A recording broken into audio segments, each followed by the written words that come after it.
since 2005. You're listening to Gamertag Radio with your hosts, podcaster Hall of Famer Danny Peña, the always opinionated Paris Lilly, and from outside of the norm, Peter Toledo.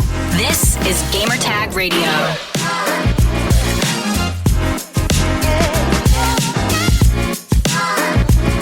All right, everyone, welcome to a special episode, actually the last episode of Gamertag Radio. It is? We're never doing this again? For this year. Can you let me finish? It's for this year, 2023. Where you said it, I thought this is it. 2023. I was going to go out with a bang. I was like, cuss out everybody.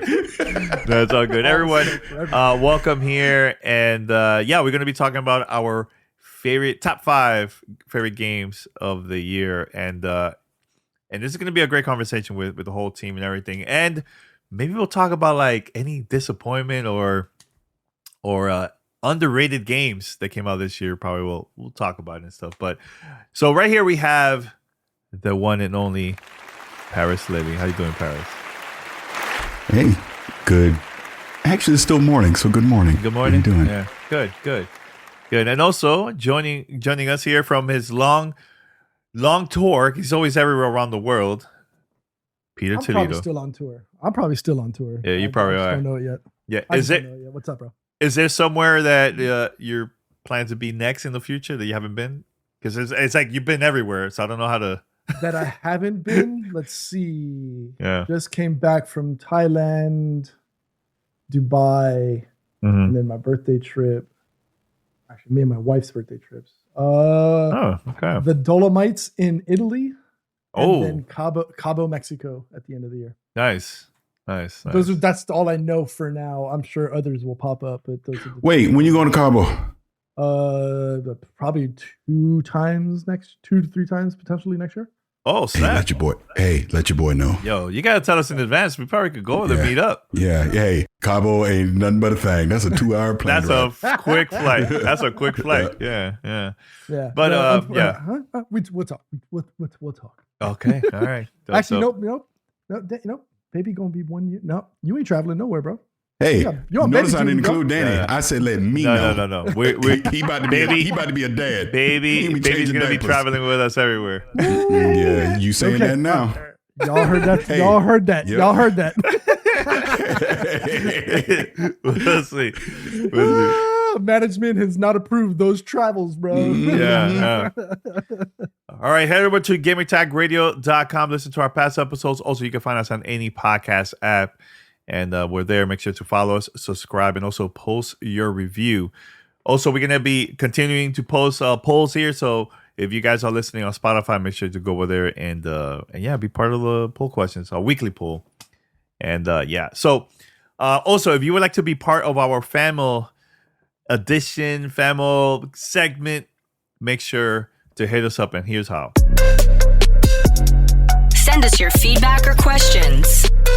Give us a call at 786-273-7GTR. Email us at fanmail@gamertagradio.com or leave a message on speakpipe.com/gamertagradio.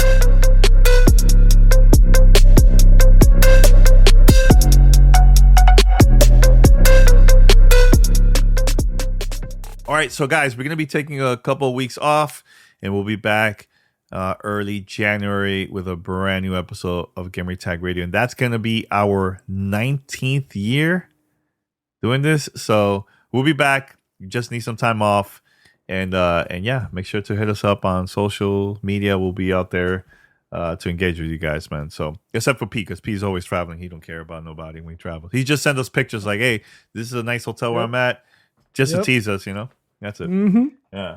Facts. Okay. Yeah. Facts. All right. So I want to talk to you guys. Like, this year has been very interesting. Like, this year has been like the greatest year for gamers, but the worst for the industry. This year, and I'm going to start with the bad. This year, we've been seeing a lot of layoffs from a lot of companies. Actually, even from late last year, started with just media. And now I've been seeing more and more studios, getting laid off, and it's just it's a very difficult time, especially now during like the end of the year. You still see these type of bad news right closer to the holidays too. And it's just like, man, a lot of studios and publishers are selling a lot of games and all that, but still layoffs, man. So I just want to get your thoughts overall from you guys of like, the good and the bad about 2023. You want to start, Paris? I know we had this conversation before on previous episodes, I believe. So. I mean, we're recording this right as we're finding out that there's a bunch of layoffs happening at Bungie. And, it is definitely more personal for me because I know a lot of these people and I've met them, and just it sucks. It just absolutely sucks. And I think it just encapsulates what's been happening this year, just across tech, period. But obviously, this is a gaming podcast, so we've seen multiple studios have mass layoffs. Xbox, as an example, Microsoft as a whole, mass layoffs. PlayStation now, mass layoffs. Just everybody's doing it. It's not a shock. But I think even worse is you're seeing studios that have taken risks with new IPs, and those games have not sold. This is why I was like all weird about Alan Wake leading up to that, where they've taken a risk with a new IP, and then the game does not sell as well as projected. And what instantly happens? Mass layoffs or just studio closure, period. And that, to me, is even scarier for the long-term health of the industry. Layoffs are awful regardless, but it will lead to less risk being taken. We won't see as many new IPs. We're going to see more sequels. We're going to get the same old stuff, right? I mean, 2023 from a gamer standpoint is easily top 3 all time. Easily. I think that a lot of that has to do with the pandemic, mass delays. I think a lot of games got dumped into 2023 as a result. And this is what we're getting. Just so many awesome games that have come out throughout this entire year, which is great if you're a gamer. But, being just completely transparent, we have relationships that goes beyond just gaming, right? Just being a gamer, where we know a lot of these people that make these games at these development studios, at the publisher level, the marketing, PR, etc. And to see these layoffs, it just takes away the fun. I can't be as excited as I want to be. Yeah. And that sucks because you want to be excited, but then you think, oh man, it's just, as great as this year is, it's still a bummer at the same time. And I believe it was Rami tweeted it out. He said it perfectly. It's the greatest year and the worst year at the same time, or something to that effect that he said. And, he's a developer. So, he's seeing his colleagues getting laid off left and right. And it's hard to be, super excited. We talk game of the year and all that stuff. Sure. Great. Go to the Game Awards this year. Great. You get to see people. All that stuff is great. But then in the back of your head, how many people have been affected by all these layoffs? It just leaves a bad taste in your mouth. It really does. Yeah. Yeah. And I hope next year it's going to be a lot better, man. I just hope so, man. Because this year's been really, really tough when it comes to that, man. What about you, Pete? Definitely bittersweet, right? It's become commonplace, unfortunately, over the past few years, to see studios succeed, developers succeed for the most part. As a result, publishers succeed, right? Because it always goes upwards, right? Because it's all the hard work from all the people that are doing the hard work, right? Whether it goes from QA, which is absolutely a job, a thankless job for that matter, all the way up to the developers, to marketing, PR, right? Them fighting leaks on a daily basis. That whole thing is not fun. And then you see how well this year has been received from a pure gaming perspective, right? Just as a gamer, right? Take the podcasts away, take all the blue check marks on Twitter and all of the things that we've been fortunate enough to have, some of us. But look at all of the good we've gotten, and then look at all of the bad stuff that is basically cast a dark shadow on what should be, for the most part, considered probably the best year in gaming for the people that are listening to the show, probably since they've been gaming, right? For us old foot, oops, almost went to the bad word there. For us old folks, right? Me, butt hit Fitty. Yeah, man, it's bittersweet. That's probably the best way to describe it. What should be the best year in gaming for most is overshadowed overshadowed by the loss of employment from. This is probably the darkest age in gaming, right? When you consider all the layoffs, companies merging, acquisitions, people being promised the best, and as is wont to do, especially towards the end of the year in tech, everybody gets the boot. So it definitely could be better. I wish there was a better way to go about it. I wish there was an answer for it. Unfortunately, I don't have it. Right. So, there's both the good and the bad. And, well, I hope everything changes next year, man, because waking up and seeing these news almost every morning, weekly is just, I don't know, man.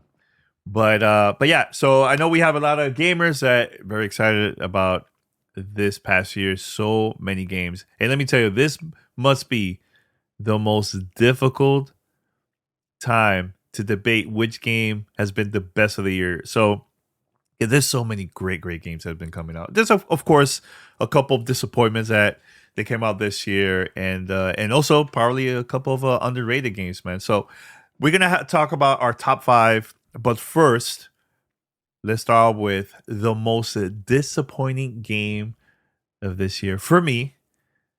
I was very, very excited for this game because I love games like Left 4 Dead, Back 4 Blood, games like that, 4-player co-op experience, right? Redfall, man, that game was a struggle, man. We got to play it a few months back during the preview event, and I got excited because I was like, it's a couple bugs, maybe it'll get fixed. But once I got the game at home, man, I got stuck in a mission, and it wasn't because of the difficulty. It was because of the bugs. The bugs made it really, really difficult for me to even complete the game. I still, to this day, haven't finished that game at all. Plus, Eric, the controversy of the publisher and promoting the game as a 60 FPS, but then console is 30, but they never mention any of that until a week before or so. Red flags all over the place, and yeah, just characters. It was like a lot of things that I just didn't like about the game, and I was so excited since they announced it a couple years back, man. So this is my disappointing game of this year. Pete, what about yours, man? Most disappointing game? I think the popular call is going to be Redfall because there was a lot of hype coming out of obviously the Bethesda merger. But for me, it's going to be Gollum. Oh, Gollum. That was Gollum, pretty bad one. It was just it was literally the used car salesman gig, right? Like you go in there, you look at all the specs, you see the pictures online, and it looks like you got the deal of the century. Then you get hooked in, and you drive off the lot, and all the wheels fall off.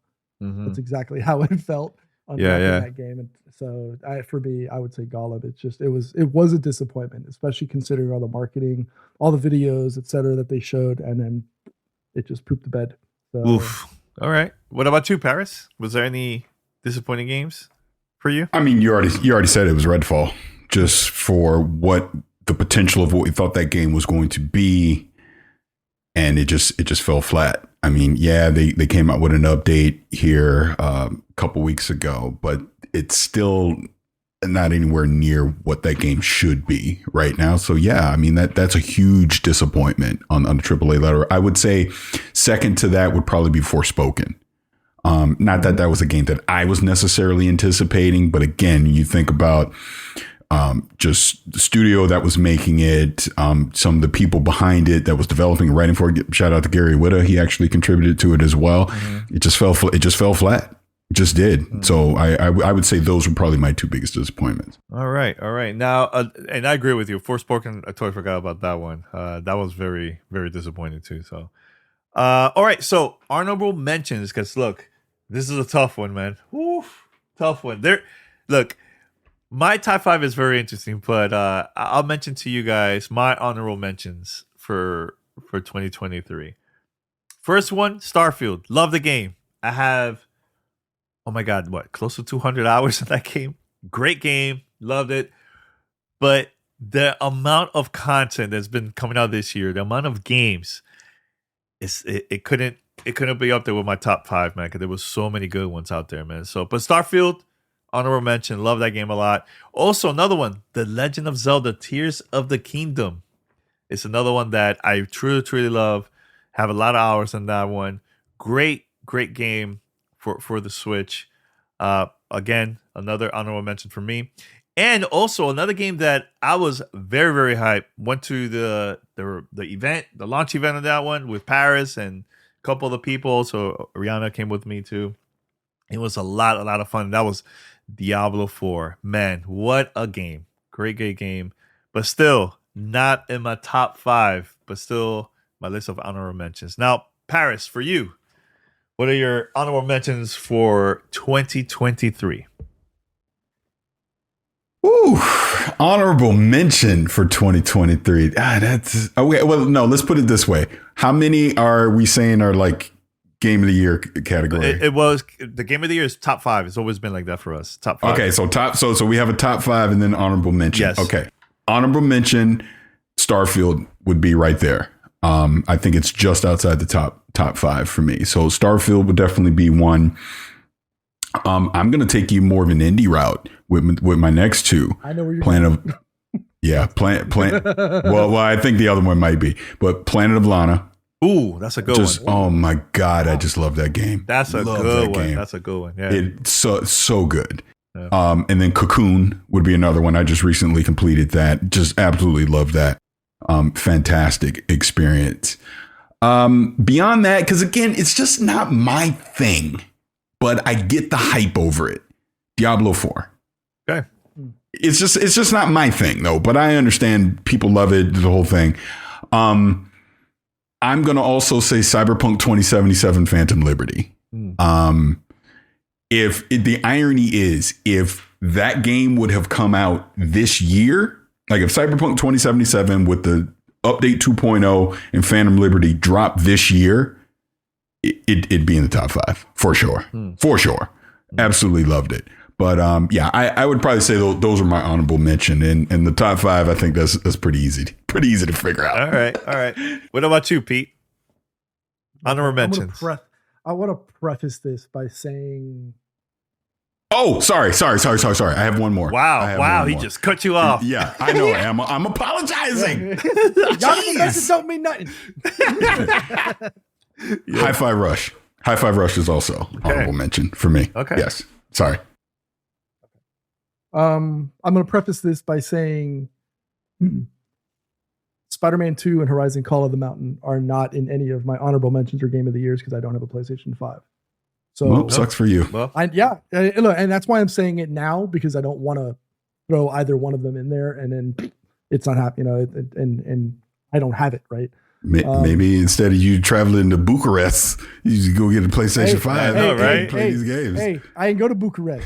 I'm going to Turkey. You could take it with you now. The PlayStation Slim, PlayStation 5 Slim. That's like that. I got to buy an extra seat just for them things. That being said, honorable mention for me, starting off, Legend of Zelda: Tears of the Kingdom, like you, Danny. Great game, but in comparison to the other games, for me personally, it's in my honorable mentions. Starfield. Can I throw a penalty flag on that? No, because it's not your choice. It's my choice. What is your beef, Paris? Nobody said anything about your game. It's my honorable mentions. And honestly, Paris didn't say one of the games I thought he was going to say for honorable mentions. Starfield is my second. Could have been on there, but we actually talked about this a couple of shows ago when all three of us were on. I think it was just me and you, Paris. that Starfield, for all its enjoyable moments, was basically, if this would have been like last year, I guess, kind of like using your reference, Paris, if it had launched last year, it would have become a game of the year contender. Lies of P. I love me a good frustrating throw the controller, throw your Steam Deck at the wall moment, and Lies of P did not fail in that. Hi-Fi Rush is another one for me, honorable mention. And the last one for me is a game that I was looking forward to last year when it was initially announced, Warhammer 40K Bolt Gun. It's kind of like an 8-bit version, kind of like a Doom, old school Doom version, but set in the world of Warhammer. For me, that was a lot of fun. Okay. Yeah, so now we're going to talk about our top 5 games of the year.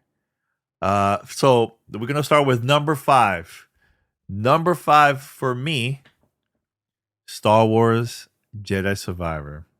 One of the best Star Wars games I have ever played. Best story, best acting, crazy twist, which is also happened in the previous game too. And Respawn just been on point with just not only making Star Wars, but all their games. Also, like, Apex Legends have been updating that, this year. And I just love that, out of all games that have been coming out from EA, nothing is close to Star Wars, man, from EA. So very excited to see the future games of from Respawn. And yeah, it was just a great experience playing it and just attending the event this year. They had a really, really pretty good demo. I think it was like 4, maybe up to 5 hours long. And they were the studio were like, hey, feel free to do whatever you want. Just enjoy it. And once I got home and I played too, man, I couldn't stop playing it, man, nonstop, man. So great game. Star Wars Jedi Survivor. All right, Pete, you're number 5. Dead Space Remastered. Love me Dead Space. I've been a massive fan of this game since 2007. Shout out to Glenn Schofield and the whole Visceral Games team for launching this back in the day. One of the first events that I begged Danny that I wanted to be a part of the coverage for it. Take into consideration everything that they did, from rebuilding the game from scratch and delivering a game 15 years old in 2023 and looking and playing like a 2023 video game. Plus, whenever you get a chance to troll Ka, or whenever you get a chance to troll Paris, it gets extra bonus points. So for me, number 5 game of the year, Dead Space Remastered. Yeah, that I even forgot to mention that in honorable mention. I'm telling you, it's been a crazy year. Great game. And there's games that I know that are not in any of these lists that it's like, damn, it was just such a good year of gaming. Yeah. The only thing, like this game is even scarier than the original game, which is odd to even think about that, But great job on that one, man. Paris, what about you, man? Número 5. So you reminded me of Jedi Survivor. That is also in my honorable mention list as well. But my number 5, and again, I want to be crystal clear. I'm only going to list games that I have played, not what people are super excited about or what will ultimately probably be on Game of the Year list. So with that said, Baldur's Gate 3 will not be on any of my lists because I have not played Baldur's Gate 3. So I cannot comment on it at all. So my number 5 is Spider-Man 2. Oh, okay. From Insomniac. It is just a continuation of one of the best comic book superhero franchises in gaming right now, without a shadow of a doubt. I love the story. I think the performances were fantastic. I think some of the additions, like the web wings, the way you're traversing through that open world, were great. There were definitely some heartfelt moments in there as well. And the voice actor for Kraven and Tony Todd as Venom just absolutely knocked it out of the park, I felt. Obviously, I don't want to spoil anything for anyone, but I loved it. And I would just simply say, putting on that symbiote suit with Peter, just some of the best. Like, I find the fighting in it, and I said this during the review, but I find the fighting almost like a dance, right? It's like choreography. And when you just get those combinations down, man, it is just so fun to do. Absolutely loved it. So that'd be my number 5, would be Spider-Man 2. And yes, there are some bugs in the game. Oh, well, get over it. All these games. Every game. Yes. All these games. Because ironically enough, Jedi Survivor, it was the same thing. It had some bugs early on too. Yeah. And they worked on it and fixed it. It is what it is. Not to derail from this, but I just thought all that was nonsense that we saw the past few weeks. Every game's going to have a bug, nowadays.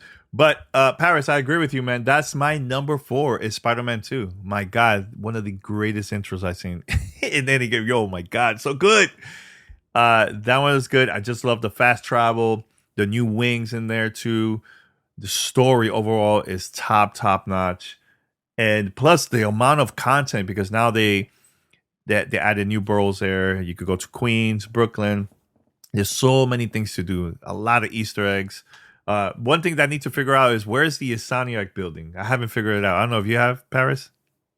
I haven't. I've seen people on social media posting, and I was like, oh man, I got to jump back in and go find that. Yeah, I'm gonna figure it out. I wonder if it's in Manhattan or somewhere else. But yeah, it's an amazing game. I think this is by far PlayStation's first party best game that they released in a very long time. So man, yeah, Spider-Man 2 is my number 4. All right, Paris. Well, actually, I just mentioned Pete. Let's go with Pete. Pete, what is your let's go with your number 4. What is your number 4? Number 4, we're just gonna keep it a buck. Diablo 4. Ooh, okay. For me. It's no secret I have been a Diablo fan for years. And honestly, Blizzard delivered. It's exactly what I was looking for, coupled with the fact that I was able to play it on my Switch, made life a lot easier, especially because I was traveling during the launch. Mm-hmm. And there were some issues, especially how they nerfed the living F out of the wizard and continue to make life ruinous for sorcerers around the world. I plugged on, I continued. But yeah, the story was great. Graphics were amazing, regardless of the platform you played on. I played on PC as well as the Switch and loved the performance. Nary an issue, with the exception of them nerfing my Sork.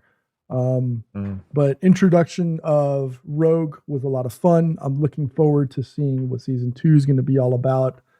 So for me, game of the year number 4, Diablo 4. All right. What about you, Paris? Number 4. My number 4 is Sea of Stars. It is a JRPG. I believe it's Devolver Digital. I believe it's Devolver Digital. I could be off on that, but JRPG. It is fantastic. And I've not been the hugest JRPG person, just that type, but I really love this one. It was a lot of fun to play. Really got into it. I'm pretty sure this is on Game Pass too. I think you can grab it off of there if you want, but this one connected with me. I thought it was a fantastic experience, and it was almost like a palate cleanser because I played this coming off of Starfield and loved it. Absolutely loved it. So yeah, this would be my number 4. Man, I've been hearing so many great things about that game. I got to check it out. I haven't checked it out. Yeah, you do. You do. And I love That's right, Matt, because I was teasing what my game of the year stuff was going to be, and I kept putting Sea of Stars on there, and people were like, you can't put that on there. But I'm like, look, it's my list. Exactly. I will put whatever I want. Exactly. All right, so now we're number 3. Man, this game I've been waiting for this game for so long, man. So long. And when I finally got this game from Nintendo, oh my God, I felt like a kid again. And I'm gonna go with this, man. This is by far the best 2D Mario game since maybe Super Mario World. Before that, Super Mario 3. 3, I think, is the best out of everybody, just because of the difficulty and everything like that. But man, Super Mario Brothers Wonder, what a fantastic game from Nintendo. I know there's Super Mario RPG and all this stuff, but it's just, this game is so unique and so different. It still has like the same elements of the previous Mario Brothers games and everything, but just the new badges, the special effects, the music, everything has been just amazing playing that. It's been a great experience playing Super Mario Brothers Wonder, man. So if you have a Nintendo Switch, this is a must have to get, man. So that's my number 3. Pete, what is your number 3?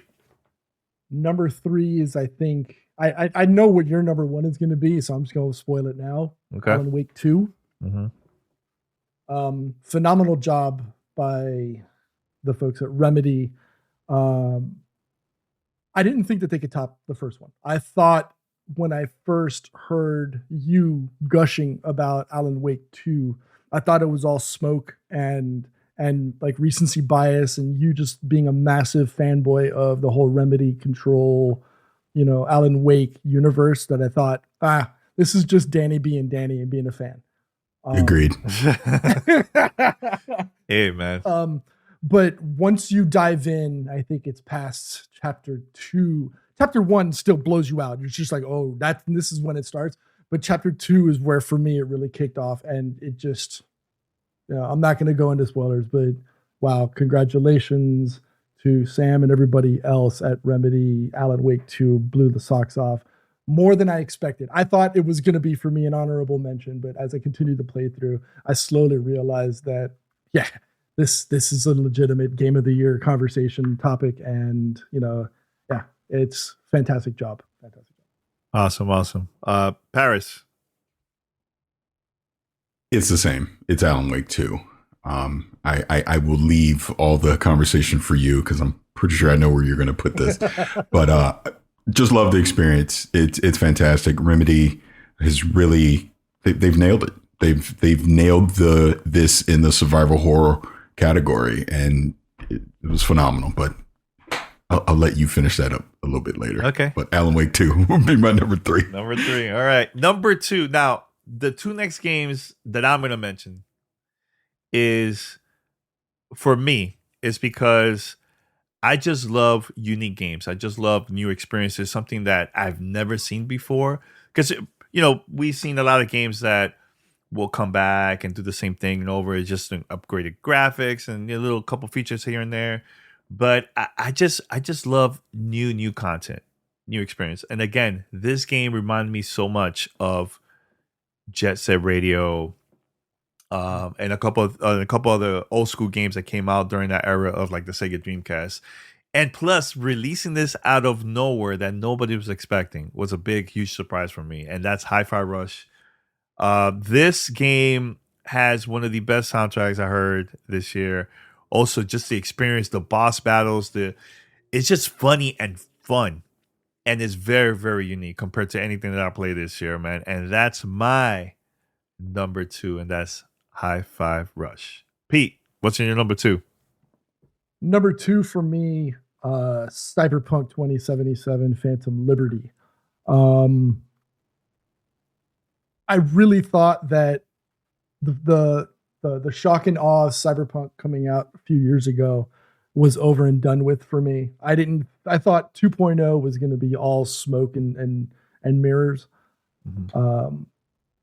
But as soon as I jumped in and I continued my playthrough with V, carrying on to the, from the original into, 2.0 / Phantom Liberty. And I was like, whoa, okay, they really changed it up. And then I want to say 2/3, maybe a half, or somewhere in the middle, I stopped, restarted from scratch, and went through from there.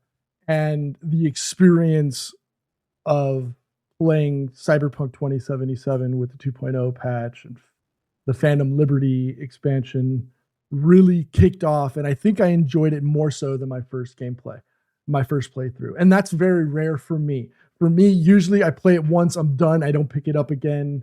And there's only been two other games that I've done this for. Obviously, first Super Mario Brothers, I've played that one all the time. But the second one was BioShock Infinite, right? And so now there's a third person on the Mount Rushmore of Pete's most replayed games, and it's Cyberpunk 2077 Phantom Liberty. It redelivered that 2017 experience with added flair, added, just the story in and of itself from the first launch was great. I played on PC. I had none of the issues that most people were hit with, and I'm fortunate in that respect. But 2.0 patch, just all the quality of life features, the improvements in vehicle handling, obviously the graphics, because now I'm playing on a much better GPU. Just all the DLSS and ray tracing features just gave a monster experience for me, and I can't say enough for it. So for number 2 game of the year, Cyberpunk 2077, Phantom Liberty. Ooh, and also Paris, what's your number 2? Super Mario Brothers Wonder. For one simple fact, it is one of the best 2D platformers ever made. I mean, it's really that simple.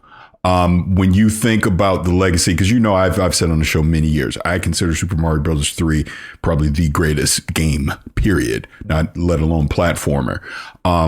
This builds upon what Super Mario Brothers 3 started, what Mario World, kind of refined, and it's taken it just taking it to the next level. It almost makes you look back at the new Super Mario Brothers series and you go, man, y'all was wasting time. Yeah, y'all could have been doing this a long time ago, right? It's fantastic. It just is, man. From jump when you get into World 1 all the way till you get towards the end, man. And again, in classic Mario platforming lore, it's teaching you along the way, so that by the time you get to those later worlds when it gets super hard, I mean, you know what to do. And I love that challenge is there as well. And they put in, some accessibility features, be able to help some of the younger gamers out there be able to play game. It's just great. And it looks fantastic on the Switch. It's just, it's my number 2, man. Again, if you are into platformers at all, do yourself a favor and go pick up Super Mario Brothers Wonder. It's that good. Yep, 100% agree with you, man. 100% agree. All right, so we're going to go with number 1. You guys already know what's my number 1. It's not even a question, man. So I'm going to go with Alan Wake 2. And the simple fact with this one is just like, I've been waiting for this game for so long, over a decade, 13 years in total, I believe. And just the story is so unique. The performances from all the actors in the voice acting and also on camera, just the experience overall of playing one of the scariest games that I ever played, period, I think. Plus having the elements of switching characters, having the mystery part of it, doing that like all detective work, and also getting into like going to the dark place, seeing where Alan Wake has been now for like the past decade or so. And just everything has just been great. And it's perfect, man. And also almost bug free. There was like only one time that the game crashed for me, but overall it was really, really good on that one. Now I have to say there was one mission, one chapter in that game. It has to be one of the best gaming experiences I ever played. You have to play it in order to figure out what I'm talking about, because I just don't want to spoil it. But man, I can't believe they just did that, man. It reminded me kind of this one mission similar to that with Control, where it was like a song playing and there was like so many things you had to do in the game in order to complete that mission. It was something similar to that, but it was actually longer. It was like a good 15-minute crazy experience on that one with Alan Wake 2. So yeah, best Remedy game that ever made, best game that I played this year. And I could see this game winning a lot of Game of the Year in multiple outlets, even awards, because it's that good. So Alan Wake 2 is my number 1 favorite game of this year. Pete, what's your number 1? All right, so for me, and it took me a lot of time to sit down and really try to evaluate what I wanted to vote my favorite game of the year. And surprisingly enough, it's Super Mario Brothers Wonder. It's funny hearing you say it, Danny, because earlier in the year, I actually said the same thing, that this is up there potentially battling Super Mario Brothers 3 for best 2D platforming game of all time. And this game is no surprise. Mario is the king of platforming, hands down. I can't think of anybody else in the space that does it any better than Mario. It's visually refreshing from the moment you pick it up. I showed like a picture of the gameplay to my daughter before she visited, and she was like excited. And then when she got here, she played it. She was like, "This is insane." My wife, who usually doesn't, she's like, she'll look at the game, but she's not really, she doesn't play as much as she used to. She was interested and excited about playing it. I love the new Wonder Flower and all of the new effects and things that it does. It keeps the game from being stale in a universe that is basically just flush with Mario games, right? How do you pick? But yeah, loved it from the moment I picked it up. Surprised me from the moment I picked it up to near the end. I might even say it's probably the best co-op Mario I've played. That's a good one. Yeah, it's damn near perfect, right? It's kind of hard to usurp Super Mario Brothers 3 because that just holds a near and dear place, near and dear spot in everybody's heart. Not just because it was such a great game from beginning to end, but it's got that nostalgic feel. But this is really, really close there. So for me, game of the year, Super Mario Brothers Wonder. Ooh, good, great choice, Pete. Great choice. All right, Paris, what's your number one? It should be obvious at this point. It's Zelda Tears of the Kingdom. For me, I just thought the first one was almost like the beta test to get to this one, is the way that I look at it, right? Where they improved upon what they started. And you just go do whatever you want when you want. Like the story that I have with this is the game that I played when I flew over to Budapest to do the stuff for the Xbox showcase. That was my game that I played on the plane ride. Just really just engrossed myself into Hyrule. And like I say, you just do whatever you want. All the different tool build weapons that you could build, like all those ridiculous contraptions that you can do. Whatever you could think of, you could do it. I think that was such an innovative thing that they put into that game that made it, for me, stand out from the crowd. Not to mention, again, it's Zelda, the story, the game, like all that stuff without spoiling anything. I just loved it. Just absolutely loved it. And I don't know if you guys got it or not, but getting the Master Sword in that game is so effing fulfilling. It's so satisfying when you finally get the Master Sword in that game. I just loved it. When I think about how great this year has been, all the standout games that have come out, Nintendo is just Nintendoing. They just do their thing. They just make great games, man. Tears of the Kingdom is fantastic. So yeah, that's my game of the year, hands down. Awesome. I just last question for everybody. Was there anything stuff that we worked on, or maybe an event, or just interviews, or anything that stood out to you this year that we released? Paris, was there anything that stood out to you? Well, I mean, I have one. It wasn't on Gamertag Radio, but when I was on XCast, the Phil Spencer interview. Oh yeah, without a doubt. I forgot about that. Without a doubt. Yeah. That is something that will live in my head for a very long time, because in that moment, I'm like, is this really happening? This is happening. Like, I could not believe it. So that definitely would be one for me. Yeah, I have to say that. Ooh, yeah, that was a good one too, man. Pete, was there anything to you anything that we worked on, interview or recorded episodes, anything besides you traveling around the world? It's really difficult to say, but I don't want to blow up Paris's head up any more than it already is. But Phil Spencer's XCast interview, you and the rest of the guys there did an amazing job on that. Truly showcasing the professionalism that all of you have, the effort that you guys put towards this craft. I made me proud to be friends and brothers with you guys, bro.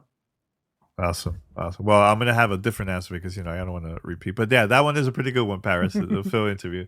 You know what? I think sitting down with Ed Boon, Sam Lake,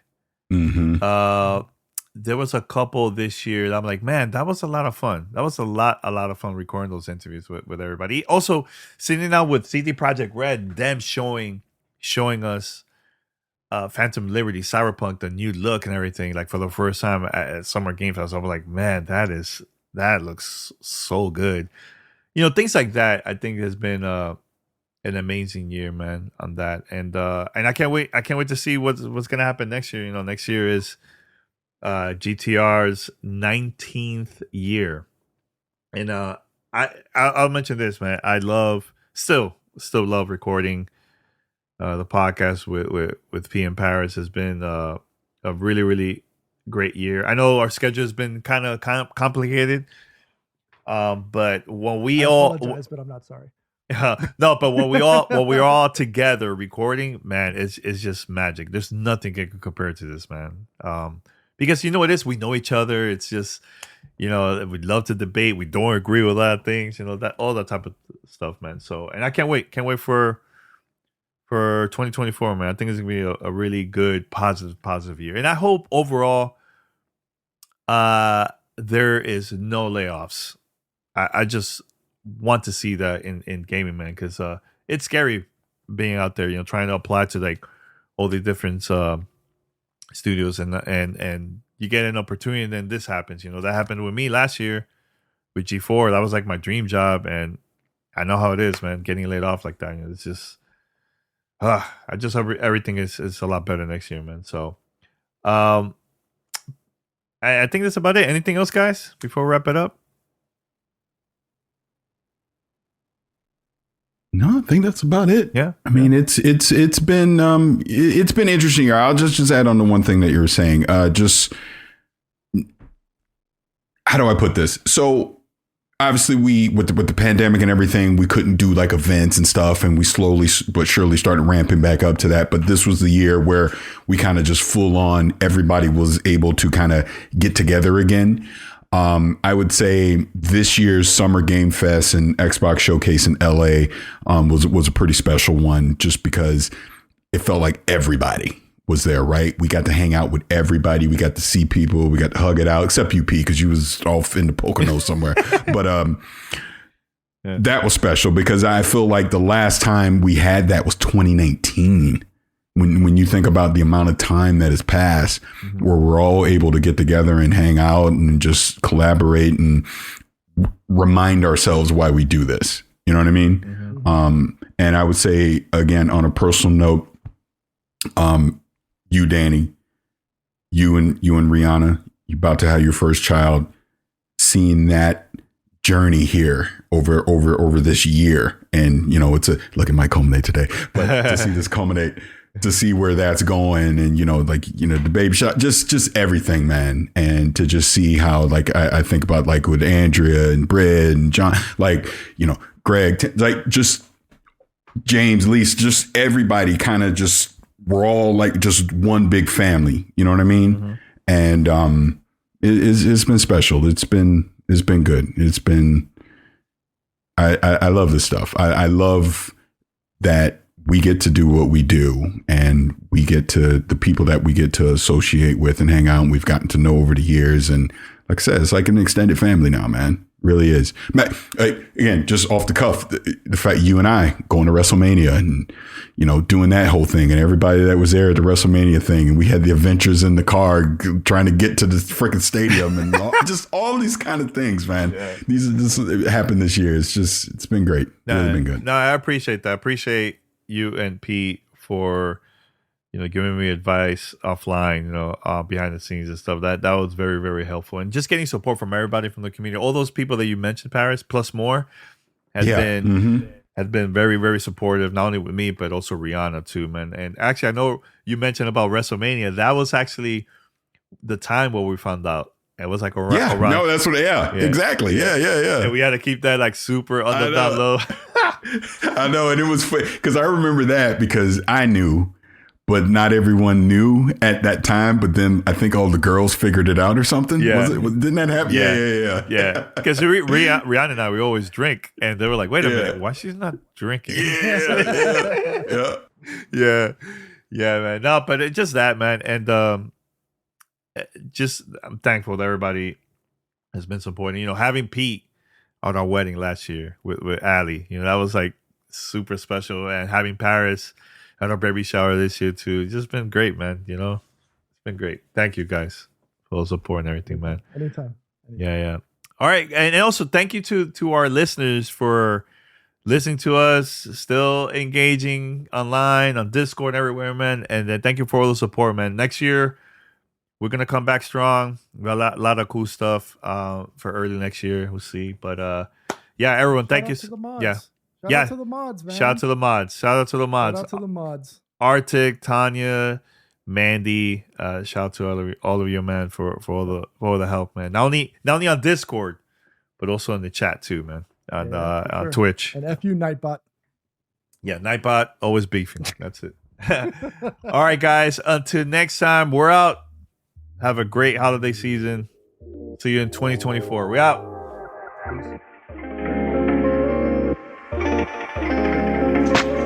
Thanks for listening to Gamertag Radio. Be sure to like us on Facebook and follow us on Twitter.